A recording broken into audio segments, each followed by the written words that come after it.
नमस्कार सभी साथियों को। स्वागत करता हूँ सभी का इस यूट्यूब चैनल पर जिसका नाम है स्टडी विद पीएन लोधा। देखिएगा, रीट मेंस एग्ज़ाम 2023 के लिए आपके क्लास नंबर भूगोल की क्लास नंबर 28 लेकर आया हूँ साथियों। 28वीं क्लास है और आपके इस टॉपिक के बाद में ये जो राजस्थान में पर्यटन वाला टॉपिक है, इसके बाद में यातायात वाला जो टॉपिक है, सिर्फ वही बचा हुआ है। और आपके पार्ट फर्स्ट जो सिलेबस में दे रखा है लेवल 1-2 के लिए, वो मैंने कंप्लीट करवा दिया है। तो आज ये राजस्थान में पर्यटन वाला टॉपिक कंप्लीट हो जाएगा और 2 दिनों में मान लीजिए यातायात वाला जो टॉपिक है ये भी आपके कंप्लीट हो जाएगा। तो इसके बाद में जब हम अगला पार्ट डिटेल से पढ़ेंगे तो जो हमने पढ़ लिया है उन सभी के टेस्ट सीरीज यहाँ पर उन सभी के टेस्ट सीरीज के रूप में प्रश्न आपके लिए रोजाना 30 प्रश्न देखने को मिलेंगे। तो आप इसके लिए बिल्कुल निश्चिंत रहिएगा कि भाई आपके ऑब्जेक्टिव क्वेश्चन में कुछ दिनों से इसीलिए नहीं करा रहता है ताकि ये पार्ट जल्दी से पूरा हो जाए। तो देखिएगा, शुरू करते हैं आज के इस वीडियो को। पर्यटन वाला आपका टॉपिक है, लेवल 1 के लिए भी है और लेवल 2 के लिए भी है। इसके पहले मैंने एक वीडियो डाला है साथियों सुबह ही, उसमें मैंने जो हमने राजस्थान में केंद्र व राज्य सरकार की जो विद्यार्थी कल्याणकारी नीतियां और जो पुरस्कार है उसका पार्ट 2 भी डाल दिया है। ठीक है, पार्ट 2, पहला पार्ट हमने कल देख लिया था और पार्ट 2 आज मैंने सुबह ही डाल दिया है। तो चलिए शुरू करेंगे आज की इस वीडियो को। टॉपिक क्या है आपका? राजस्थान के पर्यटन स्थल। तो पर्यटन स्थल का मतलब ये है कि भाई जहाँ पर भारत के लोग राजस्थान में घूमने के लिए, दर्शन करने के लिए आते हैं, या फिर भारत के बाहर से मतलब विदेश से भी जो राजस्थान में जो स्थान है, प्रसिद्ध स्थान, कुछ विशेष चीज़ें हैं वहाँ जो घूमने आते हैं, तो उन्हीं स्थलों को हम क्या कहते हैं साथियों? पर्यटन स्थल के नाम से जानते हैं। देखिएगा, राजस्थान को सैलानियों का स्वर्ग भी कहा जाता है। क्या कहा जाता है? सैलानियों का स्वर्ग भी इसको कहते हैं। सैलानियों का स्वर्ग का मतलब क्या होता है कि यहाँ पर देखने के लिए, यहाँ पर स्थानों को देखने के लिए बहुत ही ज़्यादा मात्रा में, मतलब बहुत ही ज़्यादा संख्या में देसी और विदेशी पर्यटक घूमने के लिए आते हैं। इसी वजह से सैलानियों का स्वर्ग किसको कहते हैं? राजस्थान को कहा जाता है साथियों। पर्यटन को धुआं रहित उद्योग, निर्धूम उद्योग या फिर वातावरण के अनुकूल उद्योग भी कहा जाता है। आप देखो, पर्यावरण को भी उद्योग का दर्जा दिया गया है। पर्यावरण को क्या, सॉरी, पर्यटन को भी उद्योग का दर्जा दिया गया है। अब ये जो उद्योग है पर्यटन उद्योग, तो साथियों ये कैसा उद्योग है? धुआं रहित, मतलब जैसे कोई भी फैक्ट्री वगैरह लगती है तो उसमें से जो धुआं निकलता है उससे पर्यावरण प्रदूषित होता है। लेकिन ये एकमात्र ऐसा उद्योग है जिसमें किसी भी प्रकार का धुआं नहीं निकलता है। उद्योग होने के बावजूद भी किसी भी प्रकार का वातावरण खराब नहीं होता है। इसी वजह से पर्यटन को धुआं रहित उद्योग, निर्धूम उद्योग और वातावरण के अनुकूल उद्योग भी कहते हैं साथियों। क्लियर है सभी के यहाँ तक? आगे बढ़ते हैं। तो देखो, बहुत ही इम्पोर्टेंट बात है जो हम देखने वाले हैं। राजस्थान पर्यटन विकास निगम लिमिटेड, जिसको हम शॉर्ट में कहेंगे आरटीडीसी, इस क्वेश्चन को 2-3 बार पूछ लिया गया है साथियों। आरटीडीसी की स्थापना 1978 में हुई थी और कार्य प्रारंभ अप्रैल 1979 में। अप्रैल में भी कब? 1 अप्रैल को साथियों। यहाँ टाइपिंग मिस्टेक की वजह से 1 छूट गया। 1 अप्रैल 1979, 1 अप्रैल 1979 को आरटीडीसी या राजस्थान पर्यटन विकास निगम लिमिटेड के द्वारा कार्य आरंभ किया गया था। जबकि स्थापना वर्ष 1978 है इसका, किसका? राजस्थान पर्यटन विकास निगम लिमिटेड का। तो इस क्वेश्चन को वेरी मोस्ट है, अच्छी तरह से याद रखना है। आरटीडीसी मतलब राजस्थान पर्यटन विकास निगम लिमिटेड, स्थापना वर्ष कौन सा है? 1978, और कार्य प्रारंभ करने की तिथि कौन सी है? 1 अप्रैल 1979 है। कितनी है? 1 अप्रैल 1979। तो ये बिल्कुल विशेष तौर पे आपको क्लियर रखना है। ठीक है, चलिए आगे बढ़ते हैं। आगे हम बात करें तो देखो, राजस्थान के पर्यटन लोगो, जो लोगो होते हैं, लोगो का मतलब जो संकेत होता है, चिन्ह होता है साथियों। यहाँ पर अलग अलग सन में अलग अलग लोगो लगाए गए हैं राजस्थान में पर्यटन के। तो उन सभी लोगों को आपको याद रखना है। ये जो 5 लोगो है, इन 5 को सन सहित आपको याद रखना है। जैसे सबसे पहले ढोला मारू लोगो था, राजस्थान के पर्यटन का जो लोगो था सबसे पहले, वो कौन सा था? ढोला मारू। कब इसको अपनाया गया था? 1978 में इसको अपनाया गया था। फिर दूसरे नंबर पे जो राजस्थान में पर्यटन का लोगो है वो है पधारो मारे देश। क्या है? पधारो मारे देश। 1993 में इसे लागू किया गया था। जो तीसरा जो लोगो था वो था कलरफुल राजस्थान, जो 2008 में लागू किया गया था। और जो चौथा लोगो था वो था जाने क्या दिख जाए, ये 2016 में लागू किया गया था साथियों।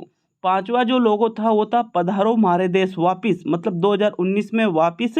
जो ये दूसरे नंबर का लोगो था 1993 में जिसको लागू किया गया था, उसी को वापस 2019 में लागू कर दिया गया है, पधारो मारे देश। तो ठीक है, राजस्थान का पर्यटन लोगो वर्तमान में क्या है? पधारो मारे देश है साथियों। और प्रथम जो लोगो था वो कौन सा था? ढोला मारू। कब स्थापना की गई थी? 1978 में। पधारो मारे देश की स्थापना सर्वप्रथम कब की गई थी? सबसे पहले 1993 में, और दोबारा से 2019 में इसकी स्थापना की गई। राजस्थान के पर्यटन लोगों में इसे सम्मिलित वापिस से कर लिया गया। तो ये जो लोगो है आपको अच्छी तरह से देख लेना है, लिख लेना है, और इनको अच्छी तरह से याद भी रखना पड़ेगा साथियों। क्यों? क्योंकि डायरेक्टली प्रश्न पूछ लिया जाए कि राजस्थान का पर्यटन लोगो जाने क्या दिख जाए कब लागू किया गया या कब अपनाया गया, तो आंसर रहेगा 2016। राजस्थान का पर्यटन लोगो ढोला मारू कब अपनाया गया, तो आंसर रहेगा 1978। राजस्थान का पर्यटन लोगो पधारो मारे देश कब अपनाया गया, तो 1993 सबसे पहले।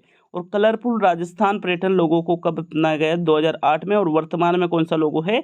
पधारो मारे देश 2019 में जिसे अपनाया गया है साथियों। क्लियर है सभी के यहाँ तक? तो चलिए आगे बढ़ेंगे। आगे हम बात करते हैं राजस्थान का पर्यटन ध्येय वाक्य। ध्येय वाक्य भी पूछ लिया जा सकता है आपसे एग्जाम में कि राजस्थान का पर्यटन का ध्येय वाक्य कौन सा है। तो साथियों, राजस्थान भारत का अतुल्य राज नहीं राज्य लिखा था यहाँ पर, राजस्थान भारत का अतुल्य राज्य, ये है राजस्थान पर्यटन का ध्येय वाक्य। तो बहुत ही अच्छी तरह से इसको याद रखना है। राजस्थान भारत का अतुल्य राज्य क्या है? ये राजस्थान पर्यटन का ध्येय वाक्य है साथियों। एग्जामिनर ने क्वेश्चन किया कि राजस्थान पर्यटन का ध्येय वाक्य कौन सा है, तो 3-4 वाक्य देगा, उसमें से एक वाक्य कौन सा रहेगा? राजस्थान भारत का अतुल्य राज्य, ये ही क्या है साथियों? राजस्थान पर्यटन का ध्येय वाक्य है। क्लियर है सभी के ये भी? तो चलिए आगे बढ़ेंगे। आगे हम बात करेंगे साथियों, पर्यटन की बात हो रही है तो आपको ये भी पता होना चाहिए कि विश्व पर्यटन दिवस मनाया जाता है प्रत्येक वर्ष 27 सितंबर को। कब मनाया जाता है? प्रत्येक वर्ष 27 सितंबर को विश्व पर्यटन दिवस के रूप में मनाया जाता है। जबकि भारतीय पर्यटन दिवस के रूप में 25 जनवरी, प्रत्येक वर्ष की जो 25 जनवरी आती है, इस 25 जनवरी को ही भारतीय पर्यटन दिवस के रूप में प्रत्येक वर्ष मनाया जाता है। क्लियर है? तो अगर विश्व पर्यटन दिवस पूछे तो 27 सितंबर याद रखिएगा, और भारतीय पर्यटन दिवस पूछे तो 25 जनवरी याद रखिएगा साथियों। दोनों अलग अलग है। भारतीय मतलब 25 जनवरी, और विश्व पहला आता है, तो यहाँ पर देखिएगा विश्व पर्यटन दिवस 27 सितंबर और भारतीय पर्यटन दिवस 25 जनवरी है साथियों। आगे हम बात करें तो आपको ये भी याद रखना पड़ेगा राजस्थान पर्यटन निदेशालय कहाँ पर स्थित है, तो आपके जयपुर में ये स्थित है साथियों। और 1955 में इसकी स्थापना की गई थी। किसकी? राजस्थान पर्यटन निदेशालय जयपुर की स्थापना 1955 में की गई थी। जबकि राजस्थान पर्यटन विभाग कहाँ पर है, तो ये भी जयपुर में है, और इसकी स्थापना 1956 में की गई थी। मतलब राजस्थान पर्यटन निदेशालय जयपुर 1955 की स्थापना करने के एक वर्ष उपरांत, एक वर्ष बाद राजस्थान पर्यटन विभाग जयपुर की भी स्थापना कर दी गई साथियों। कब कर दी गई? 1956 में कर दी गई। तो चारों ही इम्पोर्टेंट फैक्ट है, स्टार कर रखे हैं मैंने, बहुत ही ज़्यादा इम्पोर्टेंट है। देखिएगा क्या क्या है कि विश्व पर्यटन दिवस 27 सितंबर, भारतीय पर्यटन दिवस 25 जनवरी। ठीक है। राजस्थान पर्यटन निदेशालय की स्थापना पहले हुई और विभाग की स्थापना उसके 1 साल बाद। तो विभाग बाद में बना और निदेशालय पहले बन गया। अब निदेशालय जयपुर में है 1955 में, और विभाग भी जयपुर में है 1956 में इसकी स्थापना की गई थी साथियों। देखिएगा ये जो कोर्स आपके चल रहा है, संपूर्ण निःशुल्क कोर्स यहाँ पर चलाया जा रखा है साथियों। संपूर्ण निःशुल्क कोर्स है, और आपके भूगोल वाला जो पार्ट फर्स्ट है इसमें सिर्फ एक टॉपिक बचा हुआ है। ये जैसे ही कंप्लीट होता है, बिल्कुल मैं निश्चित रूप से रोजाना 30 प्रश्नों की टेस्ट सीरीज शुरू करने वाला हूँ। तो ज़्यादा से ज़्यादा 2 दिन और मान लीजिए आपकी टेस्ट सीरीज जीके की रेगुलर आने लग जाएगी और एग्जाम तक आएगी। इस बात की तो आप बिल्कुल गारंटी ले लीजिए। टॉपिक वाइज चलाता रहूँगा, एग्जाम तक टेस्ट सीरीज चलती रहेगी, बिल्कुल निःशुल्क, किसी भी प्रकार का कोई भी शुल्क नहीं लिया जाएगा। तो अगर चैनल पर नए हो तो ये चीज़ आपको पता होना चाहिए। और साथ ही आपको बता दूँ कि यहाँ पर अन्य सब्जेक्ट जैसे शैक्षिक परिदृश्य भी लगभग पूरा होने वाला है, तो उसकी भी टेस्ट सीरीज आरंभ की जाएगी साथियों। आगे हम बढ़ते हैं, तो आगे हम बात करेंगे साथियों, एक समिति थी मोहम्मद यूनुस खान समिति। क्या नाम था समिति का? मोहम्मद यूनुस खान समिति, जिसकी स्थापना 4 मार्च 1989 को की गई थी। और इस समिति का जो उद्देश्य था वो था पर्यटन को उद्योगों का दर्जा दिलवाना, या पर्यटन को उद्योगों का दर्जा देना। ये किस समिति का उद्देश्य था? मोहम्मद यूनुस खान समिति का उद्देश्य था। और इसकी स्थापना कब की गई थी? 4 मार्च 1989 को मोहम्मद यूनुस खान समिति की स्थापना की गई थी। क्या इसका उद्देश्य था? पर्यटन को उद्योग का दर्जा देना मोहम्मद यूनुस खान समिति का उद्देश्य था। हम देखेंगे आगे इसमें कि राजस्थान में कहाँ पर विदेशी पर्यटक आते हैं, कहाँ से आते हैं और कौन सा स्थान है। तो साथियों, राजस्थान में विदेशी पर्यटकों की अगर हम बात करें, कौन से पर्यटकों की? विदेशी, मतलब जो विदेश से राजस्थान में घूमने आते हैं। भाई भारत में तो आते हैं, लेकिन भारत में कहाँ आना चाहिए? भारत में राजस्थान में भी आना चाहिए। जैसे भारत में घूम रहे हैं, लेकिन राजस्थान में भी घूमने आना चाहिए। तो इस स्थिति की अगर हम बात करें, तो राजस्थान में विदेशी पर्यटक सर्वाधिक जयपुर में घूमने आते हैं साथियों। कहाँ पर घूमने आते हैं? सर्वाधिक जयपुर में घूमने आते हैं। और कहाँ से आते हैं सर्वाधिक? फ्रांस से घूमने आते हैं राजस्थान में। राजस्थान की बात की जा रही है। और राजस्थान का भारत में 5वां स्थान है विदेशी पर्यटकों के दृष्टिकोण से। 5वां स्थान है साथियों। मतलब अगर हम बात करें तो राजस्थान के ऊपर भी 4 राज्य ऐसे हैं जो कि विदेशी पर्यटकों को अपनी ओर लुभाते हैं। और 5वें नंबर पे कौन आता है?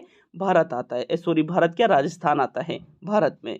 तो ये है राजस्थान में विदेशी पर्यटकों की स्थिति। कौन सा स्थान है? 5वां स्थान है विदेशी पर्यटकों में। कहाँ से सर्वाधिक आते हैं? फ्रांस से सर्वाधिक आते हैं। और कहाँ पर सर्वाधिक आते हैं राजस्थान में? तो सर्वाधिक जयपुर में आते हैं साथियों। नेक्स्ट हम बात करेंगे, ये तो विदेशी पर्यटक थे। अब स्वदेशी पर्यटकों की, मतलब जो भारत से राजस्थान में घूमने आते हैं साथियों, उनकी हम बात करेंगे। तो अगर हम बात करें राजस्थान में स्वदेशी पर्यटकों की, तो देखो स्वदेशी पर्यटक सर्वाधिक राजस्थान में पुष्कर अजमेर में घूमने आते हैं। कहाँ पर? पुष्कर, जो कहाँ पर पड़ता है? अजमेर जिले में पड़ता है साथियों। पुष्कर का नाम तो सभी ने अच्छी तरह से पढ़ भी रखा होगा, सुन भी रखा होगा। बहुत सारे विद्यार्थी जो ऐसे जिन्होंने पुष्कर को देख भी रखा होगा। तो राजस्थान में स्वदेशी पर्यटक सर्वाधिक पुष्कर अजमेर में घूमने के लिए आते हैं। कहाँ पर? पुष्कर अजमेर में। और कहाँ से आते हैं सर्वाधिक स्वदेशी? स्वदेशी का मतलब क्या हुआ? जो भारत के ही रहने वाले हैं साथियों। तो वो गुजरात से सर्वाधिक राजस्थान में घूमने आते हैं। और राजस्थान का स्वदेशी पर्यटकों में 7वां स्थान है। कौन सा स्थान है भारत में? 7वां स्थान है। किसमें साथियों? स्वदेशी पर्यटकों में। तो ये दोनों ही, विदेशी पर्यटकों की स्थिति भी आपने देख ली और स्वदेशी पर्यटकों की स्थिति भी आपने देख ली है साथियों। यहाँ तक सभी के क्लियर है? तो चलिए आगे बढ़ते हैं। तो देखो आगे हम बात करें तो साथियों, राजस्थान में सर्वाधिक राजस्व जुटाने वाला जो स्थल है ये आमेर महल है। आमेर महल कहाँ पर पड़ता है? राजस्थान में जयपुर में पड़ता है। कहाँ पर पड़ता है? जयपुर में, जो राजस्थान की राजधानी भी है साथियों। सर्वाधिक राजस्व जुटाने वाला, इसका मतलब क्या हुआ? राजस्व का मतलब धन से होता है। किससे होता है? धन राशि से होता है। तो सर्वाधिक कमाई पर्यटन में कौन सा स्थल राजस्थान में जुटाता है? तो आपका आंसर रहेगा आमेर महल जयपुर सर्वाधिक पैसे जुटाता है। एक तरह से जो पर्यटक होते हैं, जो पर्यटन स्थल है, इनमें से सर्वाधिक पैसे किस स्थान पर आते हैं? स्थल की बात करें तो आमेर महल जयपुर में सर्वाधिक पैसे आते हैं पर्यटन की दृष्टि से। नेक्स्ट बात करेंगे साथियों, तो आपके है रोपवे। रोपवे भी पर्यटन के स्थलों में महत्वपूर्ण स्थान रखते हैं। तो देखो राजस्थान के प्रमुख रोपवे, एग्जामिनर जो क्वेश्चन आपसे पूछ सकता है उसको देखेंगे। तो देखो राजस्थान में मुख्य रूप से 3 रोपवे वर्तमान में संचालित है और 1-2 प्रस्तावित भी है। लेकिन हम बात किसकी कर रहे हैं यहाँ पर? संचालित की। तो राजस्थान में जो रोपवे संचालित है, अगर हम उनको देखें साथियों, तो सबसे पहले जो नाम आता है वो आता है सुंदा माता मंदिर रोपवे। कौन सा? सुंधा माता मंदिर रोपवे। रोपवे का नाम है ये, मतलब इस रोपवे का नाम क्या है? सुंधा माता मंदिर है। तो इसका सीधा सा मतलब ये निकल रहा है कि रोपवे कहाँ पर होगा? सुंधा माता मंदिर में होगा साथियों। अब सुंधा माता मंदिर कहाँ पर है? जालोर जिले में स्थित है। किस जिले में स्थित है? जालोर जिले में स्थित है साथियों। मोस्ट इंपोर्टेंट फैक्ट ये है कि ये जो सुंधा माता मंदिर रोपवे है, यह राजस्थान का प्रथम रोपवे है। कौन सा? सुंदा माता मंदिर रोपवे राजस्थान का प्रथम रोपवे है और जालोर जिले के भीनमाल में, भीनमाल कहाँ पर पड़ता है? जालोर में पड़ता है। तो जालोर जिले के भीनमाल में सुंदा पर्वत पर ये रोपवे स्थित है। देखो, सुंदा पर्वत पर सुंदा माता मंदिर स्थित है और सुंदा माता मंदिर पर वहाँ पर ही, ठीक है, ये रोपवे स्थित है। इसी वजह से इसको क्या कहा गया? सुंदा माता मंदिर रोपवे कहा गया। कहाँ पर? जालोर में। जालोर में कहाँ पर? भीनमाल में साथियों। और राजस्थान का प्रथम रोपवे भी कौन सा है? सुंदा माता मंदिर रोपवे राजस्थान का प्रथम रोपवे है। ठीक है, रोपवे में क्या किया जाता है?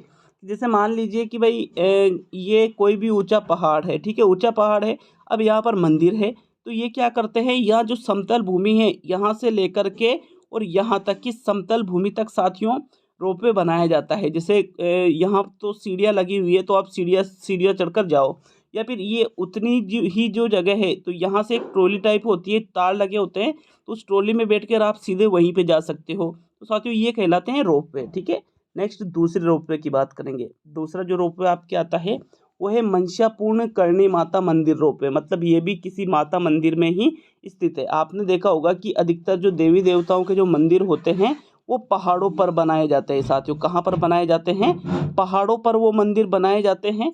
तो देखिएगा, इसी वजह से वहाँ पर रोपवे भी स्थापित किए गए हैं। तो सुंदा माता मंदिर जालोर देख लिया, राजस्थान का प्रथम रोपवे। अब दूसरा हम देख रहे हैं मनसापूर्ण करणी माता मंदिर रोपवे। साथियों ये आपके उदयपुर जिले में स्थित है। कहाँ पर स्थित है? उदयपुर में ये स्थित है और यह राजस्थान का दूसरा रोपवे है। तो राजस्थान का दूसरा रोपवे कहाँ पर स्थित है? उदयपुर में। उदयपुर में कहाँ पर? मनसापूर्ण करणी माता मंदिर रोपवे जो है यही साथियों राजस्थान का दूसरा रोपवे है। और ये कब से संचालित है? तो ये 8 जून 2008 से संचालित है। कब से संचालित है ये? 8 जून 2008 से ये संचालित है। कौन सा रोपवे? मनसापूर्ण करणी माता मंदिर रोपवे। कहाँ पर है? उदयपुर में, और ये राजस्थान का दूसरा रोपवे है। क्लियर है सभी के ये भी? चलिए तीसरा रोपवे देखते हैं। तो तीसरा जो रोपवे है वो है सावित्री माता मंदिर रोपवे। अब देखो, पहला कौन सा था? सुंदा माता मंदिर रोपवे। दूसरा कौन सा था साथियों? आपके मनसापूर्ण करणी माता मंदिर रोपवे। और तीसरा कौन सा है? सावित्री माता मंदिर रोपवे। मतलब तीनों ही किसी माता मंदिर में स्थित है। ठीक है, ये आपको याद रख सकते हो। पहला आपके जालोर में था, दूसरा आपके उदयपुर में, और तीसरा का है पुष्कर अजमेर में है साथियों। सावित्री माता मंदिर रोपवे कहाँ पर है? पुष्कर अजमेर में है। यह राजस्थान का तीसरा रोपवे है, तीसरे नंबर का। पहला सुंदा माता है, दूसरा करणी माता वाला है, और तीसरा सावित्री माता वाला है। 3 मई 2016 से ये आरंभ हुआ था। कौन सा? सावित्री माता मंदिर रोपवे। कब से आरंभ हुआ था? 3 मई 2016 से ये आरंभ हुआ था। और ये प्रदेश का दूसरा बड़ा रोपवे है। तो प्रदेश का दूसरा बड़ा रोपवे सावित्री माता मंदिर रोपवे पुष्कर अजमेर में है, और राजस्थान का यह तीसरा रोपवे है। और कब से ये आरंभ हुआ? तो 3 मई 2016 से ये आरंभ हुआ था। क्लियर है यहाँ तक सभी के? आगे हम बात करेंगे साथियों, तो आगे हम देखेंगे राजस्थान में विशेष पर्यटक सेवाएं। विशेष पर्यटक सेवाएं राजस्थान में चलाई जाती है। तो कौन कौन सी वो विशेष पर्यटक सेवा है? पर्यटकों के लिए विशेष सुविधाएं। तो देखो, पहली जो सुविधा है ये है पैलेस ऑन व्हील्स। इसकी शुरुआत 1982 में की गई थी। और पैलेस ऑन व्हील्स क्या है? एक रेलगाड़ी है। क्या है ये? एक रेलगाड़ी है साथियों, जो विशेष रूप से पर्यटकों के लिए ही शुरू की गई थी राजस्थान में, शाही सवारी हेतु। पैलेस ऑन व्हील्स की शुरुआत 1982 में की गई थी। क्या है ये? एक रेलगाड़ी है। और ये किसके लिए शुरू की गई? तो राजस्थान में जो पर्यटक आते हैं उनके लिए पैलेस ऑन व्हील्स की शुरुआत की गई थी। कब की गई थी? 1982 में। याद रखिएगा इसको। ठीक है, दूसरे नंबर पे हम बात करें तो दूसरे नंबर पे आता है विलेज ऑन व्हील्स। किस नाम से आता है साथियों? Village on wheels. ये भी एक रेलगाड़ी है। जैसे पैलेस ऑन व्हील्स एक रेलगाड़ी है, उसी प्रकार विलेज ऑन व्हील्स भी क्या है? एक रेलगाड़ी है, जिसकी शुरुआत 29 नवंबर 2004 से की गई थी। कब की गई थी? 29 नवंबर 2004 से विलेज ऑन व्हील्स की शुरुआत की गई थी साथियों।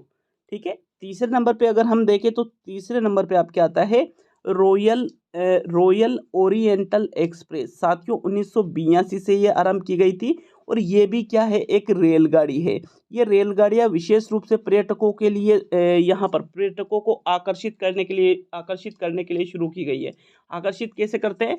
कि ये रेलगाड़ियाँ वैसी रेलगाड़ियाँ नहीं है जो नॉर्मल आप देखते हो। ये रेलगाड़ियाँ जो है इनमें विशेष सुविधाएं पर्यटकों को दी जाती है। उनको ऐसा लगता है जैसे राजा महाराजाओं की खातिरदारी की जाती थी ना पहले, तो उसी प्रकार पर्यटकों की भी खातिरदारी की जाती है इन रेलगाड़ियों में। भारत की एकमात्र शाही रेल है ये रॉयल ओरिएंटल एक्सप्रेस, जो वर्तमान में मुनाफे में चल रही है, मतलब प्रॉफिट में चल रही है साथियों, पर्यटकों की दृष्टि से। ठीक है, वर्तमान में पैलेस ऑन व्हील्स का नाम रॉयल ओरिएंटल एक्सप्रेस के नाम से जाना जाता है। तो ये मोस्ट इंपोर्टेंट फैक्ट है, जो आपके पैलेस ऑन व्हील्स 1982 में शुरू की गई थी, वर्तमान में इसका नाम बदल करके साथियों देखो, इसका नाम बदल करके क्या कर दिया, इसका नाम बदल कर दिया रॉयल ओरिएंटल एक्सप्रेस के नाम से इसको जाना जाता है। किसको? पैलेस ऑन व्हील्स को। चौथे नंबर पे हम देखें तो चौथे नंबर पे आपका आता है रॉयल राजस्थान ऑन व्हील्स। क्या नाम आता है? Royal Rajasthan on wheels. और ये तीसरी शाही रेल है राजस्थान की। राजस्थान की तीसरी शाही रेल कौन सी है? Royal Rajasthan on wheels Rajasthan की तीसरी शाही रेल है।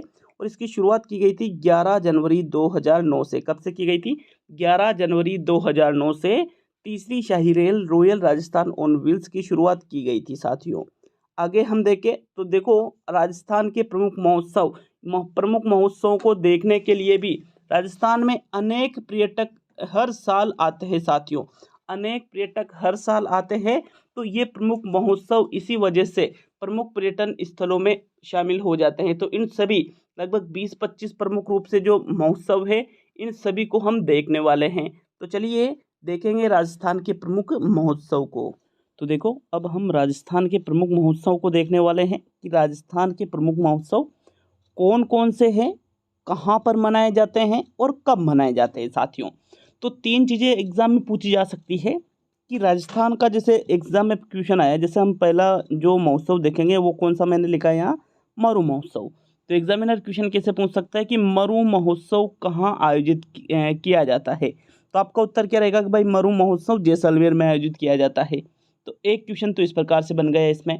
एक क्वेश्चन बना कि मरु महोत्सव कब आयोजित किया जाता है। तो क्वेश्चन का आंसर क्या रहेगा आपके? जनवरी फरवरी में, प्रत्येक वर्ष में जनवरी फरवरी में मरु महोत्सव आयोजित किया जाता है। तो इन 2 प्रकारों से आपसे प्रश्न पूछे जा सकते हैं साथियों। या फिर प्रश्न ऐसे भी बन सकता है एक और प्रकार से कि जैसलमेर में जनवरी फरवरी में कौन सा महोत्सव आयोजित किया जाता है। तो आपका आंसर क्या रहेगा? मरु महोत्सव। तो ये 3 प्रकार से कैसे भी प्रश्न आपसे पूछ सकता है। तो आपको सारी चीज़ें बिल्कुल क्लियर होना चाहिए। चलिए प्रमुख जो महोत्सव है राजस्थान के, उनको देख लेते हैं साथियों। तो पहला जो महोत्सव है वो कौन सा है? मरु महोत्सव। कौन सा है साथियों? मरु महोत्सव। मरु प्रदेश कौन सा है साथियों? रेगिस्तानी वाला है। तो भाई रेगिस्तान में आपके देखिएगा सबसे मरुस्थलीय जिला कौन सा है? जैसलमेर। आपको इसे याद रखना है। तो मरु महोत्सव कहाँ पर मनाया जाता है? जैसलमेर जिले में मनाया जाता है। और कब मनाया जाता है? प्रत्येक वर्ष में जो जनवरी फरवरी का माह होता है, महीना होता है, इसमें मरु महोत्सव आयोजित किया जाता है। कहाँ पर आयोजित किया जाता है साथियों? जैसलमेर में आयोजित किया जाता है। दूसरे नंबर पे हम देखें तो दूसरे नंबर पे जो महोत्सव आता है वो है ऊंट महोत्सव। कौन सा महोत्सव साथियों? ऊंट महोत्सव। तो देखो, ऊंट महोत्सव आयोजित किया जाता है आपके बीकानेर जिले में। किस जिले में आयोजित किया जाता है? बीकानेर जिले में आयोजित किया जाता है। और ये जो ऊंट महोत्सव है ये प्रत्येक वर्ष में जो जनवरी का महीना होता है, इसमें ऊंट महोत्सव का आयोजन किया जाता है साथियों। किस महीने में? जनवरी के महीने में। कहाँ पर आयोजित किया जाता है ऊंट महोत्सव? बीकानेर में आयोजित किया जाता है। तीसरे नंबर पे जो महोत्सव होता है वो है थार महोत्सव। देखो, थार महोत्सव आपके बाड़मेर जिले में आयोजित किया जाता है। किस जिले में आयोजित किया जाता है थार महोत्सव? बाड़मेर जिले में आयोजित किया जाता है। और ये प्रत्येक वर्ष आपके फरवरी महीने में मनाया जाता है साथियों। किस महीने में मनाया जाता है? फरवरी महीने में थार महोत्सव मनाया जाता है। कहाँ पर मनाया जाता है? बाड़मेर में। देखो, ये तीनों ही जो महोत्सव है ये बहुत ही ज़्यादा कंफ्यूज आपको करेंगे साथियों एग्जाम में। जैसलमेर, बीकानेर, बाड़मेर तीनों ही रेगिस्तानी जिले हैं। मरु महोत्सव, ऊंट महोत्सव, थार महोत्सव। तो थार देखिएगा कैसे याद रखना है आपको, इन तीनों को कैसे याद रखना है। जो थार महोत्सव है ये कहाँ मनाया जा रहा है? बाड़मेर में। तो थार बाड़, आप क्या याद रखोगे? थार बाड़। थार बाड़, थार बाड़ का मतलब क्या होता है? थार महोत्सव बाड़मेर में मनाया जाता है। थार बाड़ शब्द याद रख लेना। ऊंट बीकानेर में सर्वाधिक होते हैं, इसे याद रख लेना आप। तो ऊंट महोत्सव बीकानेर में, और मरुस्थल सर्वाधिक जैसलमेर में है। तो मरु महोत्सव जैसलमेर में आयोजित किया जाता है। इस प्रकार भी आप इन चीज़ों को याद कर सकते हो।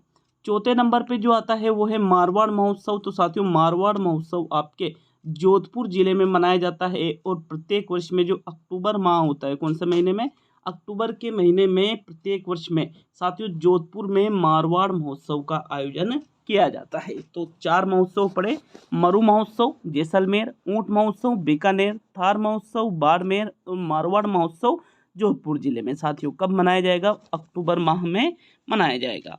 5वें नंबर पे देखिए तो 5वें नंबर पे है मेवाड़ महोत्सव। मेवाड़ वाला इलाका कौन सा है साथियों, आपके जो राजस्थान का दक्षिण इलाका है, दक्षिण में भी जो उदयपुर जिला है, आपके कौन सा जिला है, उदयपुर जिला। साथियों ये इसको मुख्य रूप से मेवाड़ कहा जाता है, मुख्य रूप से, ठीक है।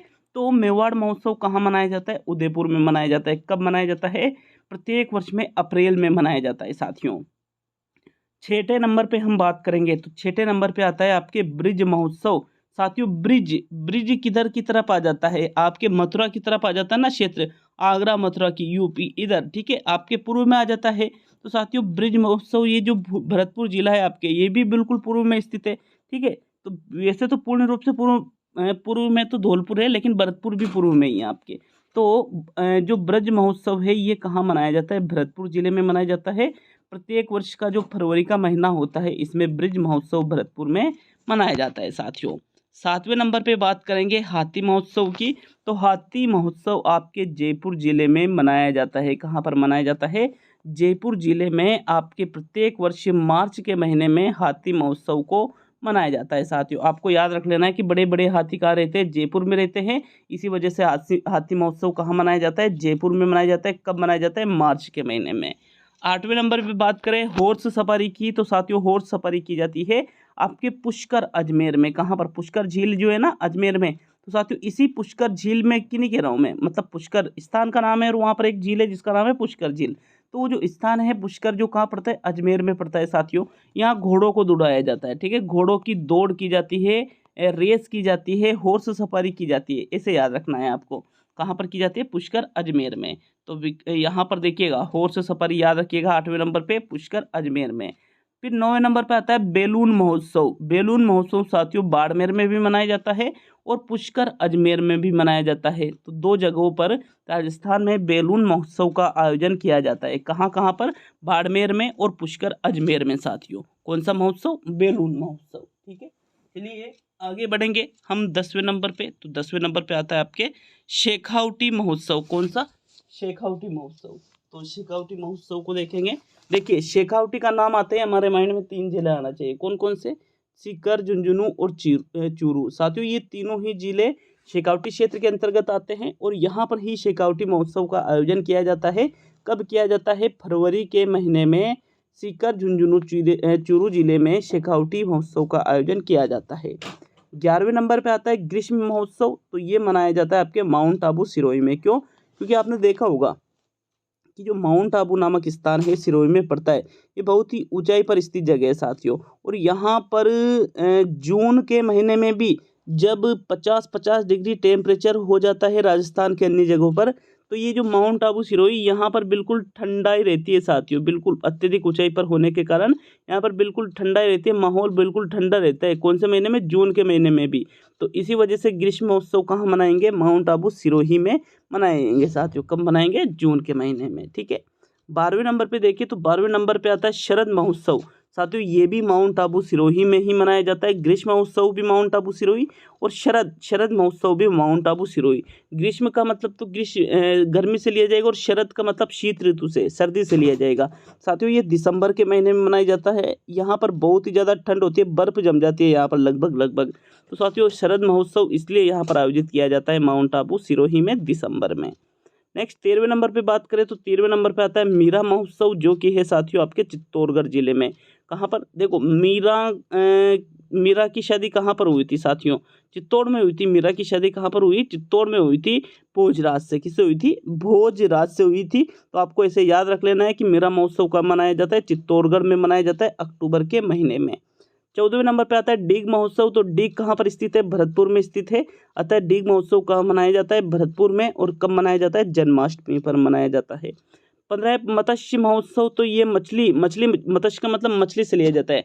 तो साथियों मछलियाँ सर्वाधिक अलवर में है, ऐसा आपको याद रखना है। इसी वजह से मत्स्य जो महोत्सव है ये कहाँ मनाया जाता है, अलवर में। और कब मनाया जाता है, सितंबर अक्टूबर के महीने में। जैसे अभी आपके सितंबर अक्टूबर चल रहा है तो इसी महीने में, इन्हीं महीनों में, ठीक है। नेक्स्ट 16वें नंबर पे बात करें तो दशहरा उत्सव साथियों, जो कि दशहरा कहाँ का प्रसिद्ध है, राजस्थान का कोटा का प्रसिद्ध है।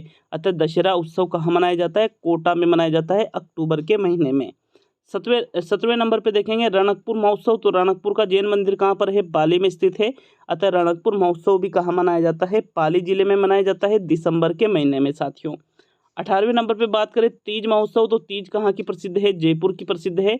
इसी वजह से तीज महोत्सव भी कहाँ मनाया जाता है, जयपुर में मनाया जाता है। और प्रत्येक वर्ष की जुलाई का जो महीना होता है साथियों, इसी में जयपुर जिले में तीज महोत्सव मनाया जाता है। 19वें नंबर पे हम बात करेंगे गणगौर मेला साथियों, ये भी जयपुर का ही प्रसिद्ध है। ये प्रत्येक वर्ष मार्च अप्रैल के महीने में लगाया जाता है। फूलडोल महोत्सव की देखें तो ये शाहपुरा में मनाया जाता है। शाहपुरा कहाँ पड़ता है, भीलवाड़ा में पड़ता है साथियों। फूलडोल महोत्सव शाहपुरा भीलवाड़ा में मनाया जाता है। और अन्नकूट महोत्सव आपके नाथद्वारा जो राजसमंद जिले में पड़ता है, नाथद्वारा नामक स्थान, तो अन्नकूट महोत्सव यहाँ पर मनाया जाता है। तो ये प्रमुख महोत्सव हमने देखे हैं। सारे के सारे महोत्सव बिल्कुल रटवा याद होना चाहिए, बिल्कुल माइंड में एक एक चीज फैक्ट आपके एक एक चीज याद होना चाहिए साथियों आपके। तो चलिए आगे बढ़ेंगे। आगे हम बात करेंगे स्वर्णिम त्रिकोण या गोल्डन ट्रायंगल की साथियों। स्वर्णिम त्रिकोण, स्वर्णिम मतलब गोल्डन, त्रिकोण मतलब ट्रायंगल। तो स्वर्णिम त्रिकोण योजना क्या है या फिर गोल्डन ट्रायंगल क्या है, तो साथियों एक सड़क जो आगरा, जयपुर और दिल्ली को जोड़ती है, इसी को स्वर्णिम त्रिकोण के नाम से या गोल्डन ट्रायंगल के नाम से जाना जाता है। किसको, जो सड़क आगरा, जयपुर और दिल्ली को जोड़े। राजस्थान में किसको जोड़ रही है, जयपुर को। तो देखो आगरा, दिल्ली और जयपुर, ये देखिएगा आगरा, दिल्ली और जयपुर। तो आपके जयपुर तो ये रहा, आगरा इधर रहेगा और एक आपके रहेगा साथियों दिल्ली। तो इन तीनों स्थानों को ये जो जोड़ रही है जो सड़क, इसी को क्या कहा जाएगा, स्वर्णिम त्रिकोण कहा जाएगा। साथियों स्वर्णिम त्रिकोण पर राजस्थान में मुख्य रूप से जयपुर शहर स्थित है। कौन सा शहर स्थित है, जयपुर शहर स्थित है। और इसके यहाँ पर झील भी स्थित है साथियों, एक अलवर में सिलीसेड झील। कौन सी झील, सिलीसेड झील भी स्थित है। और राष्ट्रीय उद्यान, भाई सिलीसेड झील कहाँ पर है, अलवर में। इसके यहाँ पर एक राष्ट्रीय उद्यान केवलादेव भी स्थित है साथियों। कौन सा, केवलादेव राष्ट्रीय उद्यान आपके ये भी स्वर्णिम त्रिकोण के अंतर्गत आता है। तो मुख्य रूप से ये चीजें हैं। स्वर्णिम त्रिकोण में क्या क्या याद रखना है कि स्वर्णिम त्रिकोण पर कौन सा उद्यान, राष्ट्रीय उद्यान स्थित है, तो केवलादेव। कौन सी झील स्थित है, तो सिलीसेड झील। कौन सा शहर स्थित है, तो जयपुर शहर स्थित है। राजस्थान के संदर्भ में है ये चीजें। तो चलिए आगे बढ़ेंगे। आगे हम बात करेंगे साथियों राजस्थान के पर्यटन संभागों के बारे में। जैसे राजस्थान में तो कितने संभाग है, टोटल संभागों की कितनी संख्या है, 7 है। लेकिन पर्यटन के संभाग सिर्फ 4 संभाग ही माने जाते हैं साथियों। कितने, सिर्फ 4 संभाग ही माने जाते हैं, जोधपुर, उदयपुर, कोटा और अजमेर। ठीक है, जोधपुर, उदयपुर, कोटा और अजमेर, इन संभागों को मुख्य रूप से राजस्थान के पर्यटन संभाग के अंतर्गत शामिल किया जाता है। नेक्स्ट बात करेंगे राजस्थान की प्रमुख सफारी की। सफारी का मतलब जैसे आप कहीं घूमने जाते हो राष्ट्रीय उद्यान वगैरह में, या फिर अन्य किसी जगह पर पर्यटक आप बनकर गए पर्यटन उन चीज़ों को देखने के लिए, तो अलग अलग सफारियाँ होती है। जैसे वाटर सफारी होती है कोटा में चंबल नदी में साथियों। मतलब चंबल नदी में वाटर सफारी अगर आपको करना है तो आप क्या कर सकते हो कि जो वहाँ पर साथियों जो नाव होती है, ठीक है, जो नाव होती है छोटी वाली, उस नाव में बैठा के आपको वाटर सफारी का मज़ा दिया जाता है। ठीक है, आपको सूट वगैरह दे दिया जाता है स्विमिंग के लिए, कि मान लो कि आपको तैरना नहीं आता है और कोई हादसा हो जाता है तो आप अगर चंबल नदी में हम गिर भी जाओ तो भी आप डूबोगे नहीं। ठीक है, ऐसा। तो वाटर सफारी कोटा चंबल में होती है। हॉर्स सफारी, घोड़ों पर बैठ करके, ठीक है, घोड़ों पर बिठा करके सफारी करवाई जाती है। तो ये पुष्कर अजमेर में, हमने ऊपर देखा था ना कि हॉर्स मतलब हॉर्स महोत्सव कहाँ मनाया जाता है, पुष्कर अजमेर में, देखा था ना हमने इस चीज़ को। तो हॉर्स सफारी भी पुष्कर अजमेर में ही की जाती है।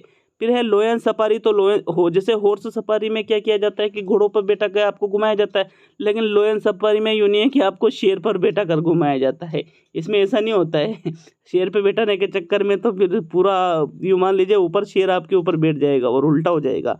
तो ये जो लोयन सफारी, इसमें शेर के ऊपर नहीं बिठाया जाता है, बल्कि लोयन सफारी में शेरों को देखा जाता है दूर से साथियों। ठीक है, जैसे गाड़ी वगैरह होती है तो उसी में से आपको बैठ करके शेरों को दिखाया जाता है अभयारण्यों में ले जाकर। ये नाहरगढ़ जयपुर में होता है साथियों। कहाँ पर होता है?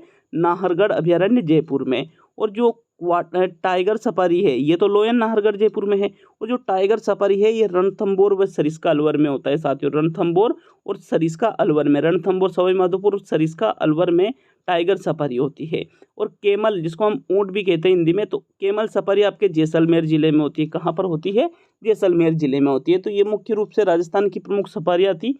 कुछ में आपको उसके ऊपर बिठा करके घुमाया जाता है और कुछ में आपको दूर से दिखाया जाता है उन चित्रों को। ठीक है, तो चलिए आगे बढ़ेंगे साथी। तो देखो आगे हम बात करेंगे राजस्थान में पर्यटन सर्किटों के बारे में। राजस्थान में टोटल पर्यटन सर्किटों की संख्या कितनी है मित्रों? 10 है। राजस्थान में टोटल पर्यटन सर्किटों की संख्या 10 है। कौन कौन से पर्यटन सर्किट है? तो देखो पहला पर्यटन सर्किट है शेखावटी सर्किट। शेखावटी का मतलब वही शेखावटी महोत्सव देखा था, चूरू, झुंझुनू, सीकर। तो शेखावटी का मतलब तीन जिलों से लिया जाता है। कौन कौन से जिलों से? सीकर, चूरू, झुंझुनू से। तो साथियों शेखावटी सर्किट के अंतर्गत कितने जिले आते हैं? 3 जिले आते हैं। कौन कौन से? सीकर, चूरू और झुंझुनू। ये चीज़ें तो मैंने आपको बहुत पहले बता रखी है कि भाई ये इस प्रदेश में कौन से जिले आते हैं। दूसरा है मेवाड़ सर्किट साथियों। मेवाड़ सर्किट आपके जैसे शेखावटी सर्किट इधर आ जाता है, मेवाड़ सर्किट आपके इस तरफ रहेगा। तो इसमें उदयपुर जिला, डूंगरपुर जिला, चित्तौड़गढ़ जिला और राजसमंद जिला, इन चारों जिलों को मेवाड़ सर्किट के अंतर्गत रखा जाता है। कौन से सर्किट के अंतर्गत? मेवाड़ सर्किट के अंतर्गत। क्वेश्चन पूछ लिया कि सीकर, चूरू, झुंझुनू को किस सर्किट के अंतर्गत रखा जाएगा? तो शेखावटी। क्वेश्चन पूछ लिया कि उदयपुर, डूंगरपुर, चित्तौड़ या राजसमंद को किस सर्किट के अंतर्गत रखा जाएगा? तो मेवाड़ सर्किट के अंतर्गत रखा जाएगा। तीसरे नंबर पे हम बात करें तो मेरवाड़ा सर्किट है साथियों, जो कि आपके 2 जिले आते हैं, अजमेर जिला और नागौर जिला। लेकिन इनमें से भी एक विशेष स्थान है पुष्कर और मेड़ता। मेड़ता नागौर में पड़ता है और पुष्कर कहाँ पर पड़ता है? अजमेर में पड़ता है। तो ये दोनों ही जगह जो है वो मेरवाड़ा सर्किट के अंतर्गत आ जाती है। चौथे नंबर पे देखेंगे मरु सर्किट। तो आपके मरु सर्किट साथियों आपके मरुस्थल वाले इलाके में आएगा। जैसे आपके जैसलमेर जिला है, जैसे आपके बीकानेर जिला है, जैसे आपके जोधपुर जिला है, बाड़मेर जिला है। तो ये जिले मरु सर्किट के अंतर्गत आ जाते हैं। किसके अंतर्गत? मरु सर्किट के अंतर्गत। नेक्स्ट है 5वें नंबर पे रणकपुर सर्किट। रणकपुर का जैन मंदिर कहाँ है? पाली में। तो रणकपुर सर्किट में पाली, जालोर और सिरोही जिले आते हैं। कौन से? पाली, जालोर और सिरोही जिले इसके अंतर्गत आ जाते हैं साथियों। 6वें नंबर पे है वांगड़ सर्किट। वांगड़ सर्किट साथियों आपके बांसवाड़ा और डूंगरपुर, वांगड़ की गंगा, कांटल की गंगा, माई नदी देखी थी ना, तो बांसवाड़ा और डूंगरपुर ये दोनों ही जिले वांगड़ सर्किट के अंतर्गत आ जाएंगे। नेक्स्ट 7वें नंबर पे देखेंगे हाड़ौती सर्किट। तो हाड़ौती सर्किट में कोटा, झालावाड़, बारां, बूंदी 4 जिले इसमें प्रमुख रूप से आ जाते हैं। ये जो दक्षिणी पूर्वी का जो पठार है साथियों, दक्षिण पूर्वी पठार, जिसको हाड़ौती का पठार भी कहते हैं, तो हाड़ौती सर्किट में ये 4 जिले आ जाएंगे, कोटा, झालावाड़, बारां और बूंदी। 8वें नंबर पे देखेंगे ढूंढाड़ सर्किट के बारे में। तो ढूंढाड़ सर्किट के अंतर्गत देखो ढूंढाड़ क्षेत्र कौन सा है? जयपुर और दौसा है साथियों। कौन सा है? जयपुर और दौसा वाला जो क्षेत्र है ये ढूंढाड़ क्षेत्र के अंतर्गत आ जाता है। अतः ढूंढाड़ सर्किट के अंतर्गत जयपुर व दौसा जिले को शामिल किया जाता है। और यह राजस्थान का प्रथम सर्किट है। मोस्ट इंपोर्टेंट क्वेश्चन यहाँ से बन जाता है आपके सर्किट में कि राजस्थान का प्रथम सर्किट कौन सा है? तो आपका आंसर क्या रहेगा? ढूंढाड़ सर्किट राजस्थान का प्रथम सर्किट है साथियों। 9वें नंबर पे बात करेंगे। अच्छा इसमें कौन कौन सी जगह, कौन कौन से जिले? जयपुर और दौसा, ये दोनों ही जिले ढूंढाड़ सर्किट के अंतर्गत आते हैं। 9वें नंबर पे आपके मेवात सर्किट। तो देखो मेवात जो क्षेत्र है इसमें अलवर, भरतपुर, सवाई माधोपुर और टोंक, ये प्रमुख रूप से 4 जिले आ जाते हैं। इस क्षेत्र को मेवात क्षेत्र भी कहा जाता है। किस किस को? अलवर को, भरतपुर को, फिर सवाई माधोपुर को और टोंक जिले को साथियों। इन जिलों को क्या कहा जाता है? मेवात क्षेत्र इसको कहते हैं। इसी वजह से यहाँ का सर्किट किस नाम से जाना जाएगा? मेवात सर्किट के नाम से जाना जाएगा। प्रथम सर्किट कौन सा है? ढूंढाड़ सर्किट है राजस्थान का। ठीक है, कौन सा है? ढूंढाड़ सर्किट राजस्थान का प्रथम सर्किट है। 10वें नंबर पे है राष्ट्रीय राजधानी क्षेत्र सर्किट, जो कि आपके अलवर, भरतपुर, धौलपुर जिलों को इसमें मुख्य रूप से सम्मिलित किया जाता है। तो ये 10 प्रमुख रूप से सर्किट है राजस्थान में पर्यटन के साथियों। 10 ही सर्किटों के नाम याद होना चाहिए और उनमें कौन कौन से जिलों को सम्मिलित किया जाता है ये भी आपको याद होना ही चाहिए। तो आगे हम बात करेंगे राजस्थान में पर्यटन नीतियों के बारे में। देखो राजस्थान में जो पर्यटन नीतियां हैं अभी तक 3 नीतियों को अपनाया गया है। ठीक है, तो तीसरी सबसे नवीनतम नीति है, लेकिन हम शुरू से पढ़ेंगे साथियों। प्रथम पर्यटन नीति की अगर हम बात करें राजस्थान में पर्यटन नीतियों के अंतर्गत प्रथम पर्यटन नीति की बात करें तो सितंबर 2001 में, कब? सितंबर 2001 में प्रथम पर्यटन नीति को अपनाया गया था। कब अपनाया गया था? सितंबर 2001 में अपनाया गया था। और इस नीति का जो उद्देश्य है, ये क्या उद्देश्य रखा गया था? प्रथम पर्यटन नीति का उद्देश्य सितंबर 2001 में इस नीति को अपनाया गया और इसका जो उद्देश्य था वो था पर्यटन को उद्योग के रूप में विकसित करना। क्या था साथियों? पर्यटन को उद्योग के रूप में विकसित करना प्रथम पर्यटन नीति का उद्देश्य था, जो सितंबर 2001 में अपनाई गई थी। साथियों, पर्यटन को जन उद्योग का दर्जा 2004-05 में दिया गया था। कब दिया गया था? 2004-05 में दिया गया था। तो ये फैक्ट भी आपको इसमें याद रखना है। नेक्स्ट आगे हम बात करें तो देखो, उद्देश्य उद्योग के रूप में विकसित करना तो इसका उद्देश्य था, लेकिन उद्योग का दर्जा भी दे दिया गया 2004-05 में, तो मतलब इसका जो उद्देश्य है वो कहीं ना कहीं पूर्ण हो गया था साथियों। नेक्स्ट आगे बात करेंगे द्वितीय पर्यटन नीति की। तो दूसरी जो पर्यटन नीति है ये 2007 में आई थी और पर्यटन को निजी क्षेत्र में बढ़ावा देना इसका उद्देश्य रखा गया था कि पर्यटन को निजी क्षेत्र में बढ़ावा मिले, इसके लिए द्वितीय पर्यटन नीति अपनाई गई थी। और कब अपनाई गई थी? 2007 में अपनाई गई थी साथियों।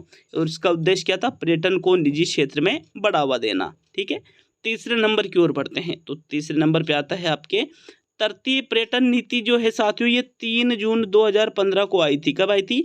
3 जून 2015 को, मतलब 7 साल से ज़्यादा हो गए इस नीति को। सबसे नवीनतम ये नीति है साथियों। इसको विशेष तौर पे याद रखना है आपको कि राजस्थान की सबसे नवीनतम पर्यटन नीति कौन सी है? तो जो तृतीय पर्यटन नीति है जो 3 जून 2015 को आई थी, यही राजस्थान की सबसे नवीनतम पर्यटन नीति है साथियों। एक योजना आती है पेइंग गेस्ट योजना, जो 1991 में आई थी। कब आई थी? 1991 में। देखो, पेइंग गेस्ट योजना, इस क्वेश्चन को 5-7 बार पूछ लिया गया है कि पेइंग गेस्ट योजना का संबंध किससे है? तो पर्यटन से है पहली चीज। तो कब आई थी? तो 1991 में आई थी। इसका जो उद्देश्य था वो था पर्यटकों को घर जैसा माहौल उपलब्ध कराना, कि जो राजस्थान में पर्यटक आते हैं, बाहर से आ रहे हैं, घरों को छोड़कर आ रहे हैं, तो उनको यहाँ पर भी ऐसा लगना चाहिए कि ये भी हमारा घर जैसा ही एक राज्य है हमारा। जो अपना यूँ रहता है ना कि हम जहाँ के निवासी है, कि बिल्कुल घर जैसा माहौल, वो कहते हैं ना घर से बाहर घर जैसा खाना, लिखा होता है ना टिफिन सेंटरों पर। तो उसी प्रकार राजस्थान में पर्यटन जो नीतियाँ हैं, इसमें साथियों एक योजना चलाई गई पेइंग गेस्ट योजना, कि भाई बाहर से जो लोग आते हैं उनको घर जैसा माहौल यहाँ पर उपलब्ध कराना, इसका उद्देश्य रखा गया, जिसका योजना का क्या नाम था? पेइंग गेस्ट योजना, जो 1991 में आई थी। चलिए आगे देखेंगे। तो आगे है शिल्प ग्राम योजना साथियों। राजस्थान में 2 शिल्प ग्राम स्थापित किए गए, एक तो उदयपुर में, एक जोधपुर में। देखो, शिल्प ग्राम में हवाला ग्राम उदयपुर में है और पाल ग्राम का है जोधपुर में है। तो याद रखना है कि राजस्थान में कितने शिल्प ग्राम? तो 2। कहाँ कहाँ? उदयपुर और जोधपुर। उदयपुर में कौन सा? हवाला, और जोधपुर में कौन सा? पाल ग्राम है साथियों। ये दोनों ही क्या है? शिल्प ग्राम है। नेक्स्ट बात करेंगे साथियों हम, विशेष मैंने लिखा है। तो देखो, पीकॉक गार्डन राजस्थान में जयपुर में 2006 में बनाया गया। हाथी गांव साथियों, जो कि हाथी गांव और कुंडा गांव, ये दोनों ही आपके जयपुर जिले में 2007 में बनाए गए। साथियों, हैंगिंग ब्रिज कहाँ पर स्थित है? कोटा जिले में स्थित है। और ये किस नदी पर स्थित है? चंबल नदी पर। इनको देखने के लिए पर्यटक आते हैं, इसलिए मैंने विशेष यहाँ पर लिखा है। मीरा संग्रहालय आपके उदयपुर में स्थित है और टेम्पल टाउन आपके पुष्कर अजमेर में स्थित है। तो इन चीज़ों को भी देखने के लिए बहुत ही ज़्यादा मात्रा में पर्यटक आते हैं, इसी वजह से मैंने इनको यहाँ पर लिख दिया है कि हैंगिंग ब्रिज को देखने के लिए कोटा में जो है चंबल नदी पर, इसको देखने के लिए लोग अलग अलग जगह से आ रहे हैं। मीरा संग्रहालय को देखने के लिए लोग अलग अलग जगह से आ रहे हैं जो उदयपुर में है। टेम्पल टाउन को देखने के लिए आते हैं जो पुष्कर अजमेर में है। हाथीगांव कुंडा गांव को देखने के लिए आ रहे हैं जयपुर में 2007 में स्थापित। और पीकॉक गार्डन को देखने के लिए आते हैं जो कि जयपुर में 2006 में स्थापित किया गया था साथियों। तो सभी के क्लियर है यहाँ तक? ठीक है, तो ये आपके ये जो पर्यटन का टॉपिक है ये कंप्लीट होता है साथियों। अब आपके यातायात के साधन वाला टॉपिक बच रहा है, जिसमें आपको 2 दिन मान सकते हो मैक्सिमम। और ये आपके सिलेबस जो पार्ट फर्स्ट है भूगोल का, वो कंप्लीट हो चुका है साथियों इस टॉपिक के बाद में। तो मिलते हैं अब अगले वीडियो में। बहुत बहुत धन्यवाद। लाइक शेयर करिएगा, अगर आप दिल से अच्छा लगता है वीडियो को तो दिल से ही आप लाइक शेयर जरूर करिएगा साथियों।